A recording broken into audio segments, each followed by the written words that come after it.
I was so freaking afraid that I didn't immediately get out of the car when he announced that we'd made it to the location. "Are you going to get out or what?" he asked me after I sat there for at least 50 seconds.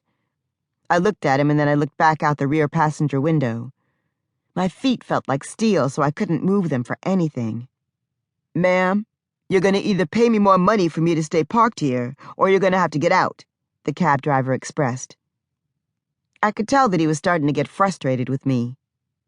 Part of me wanted to ask this man for his help, but then I realized that would be a bad idea. First of all, New Yorkers were known for not getting into strangers' public altercations. That was a no-no. They'd literally let you get killed in broad daylight and walk away from you like nothing happened.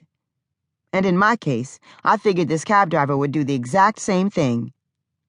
So I kept my mouth closed and convinced myself that I had to do this alone. After I paid the driver, I grabbed my bag of money and got out of the car. I didn't see which direction the cab driver drove off in because I was so fixated on who I was going to walk into in this place. I stood a few feet away from the glass doors and called Derek's number back. Matt answered it on the second ring. "You here?" Matt didn't hesitate to ask. "Yes, I'm here," I told him. "Which side? What street?" "I'm on the 42nd Street side." "Got the money with you?" "Yes, I got it in my backpack." "Come inside and go into the women's restroom. Go into the last bathroom stall and wait there until I give you further instructions," he said, and then the call ended. With my heart rate traveling at an uncontrollable speed, I braced myself because I wasn't sure what was coming next. But I pressed forward in the most courageous manner I could muster and walked inside Grand Central Station. Like always, this place was packed to the max.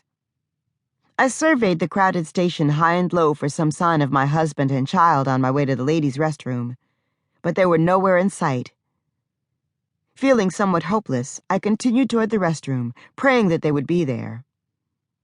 Upon entry, I saw a white woman at the bathroom sink washing her hands. She didn't acknowledge my presence.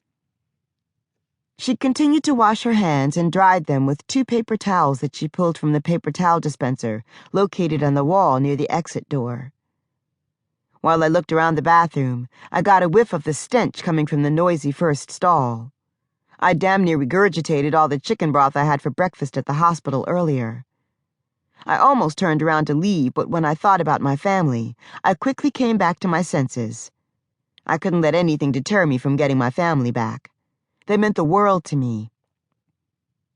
Immediately after I regained my faculties, I covered my nose with my shirt collar and proceeded to the last bathroom stall. The door was slightly ajar, so I pushed it back enough to get inside. Right after I closed the door, I heard footsteps walking in my direction. I couldn't see anything, but my eyes were on high alert. The footsteps stopped when they got in front of my stall. I stood there quietly and waited for the person to announce themselves. My heart rattled in my chest. My mind started racing in a million directions and my body felt tense and rigid as I stood behind the stall door. "Where's the money?" I heard the man's voice ask. It wasn't Matt's voice, so I was kind of thrown off guard. I must admit, it felt eerie and kind of crazy being there not knowing what was about to happen next. "I got it right here with me," I told him.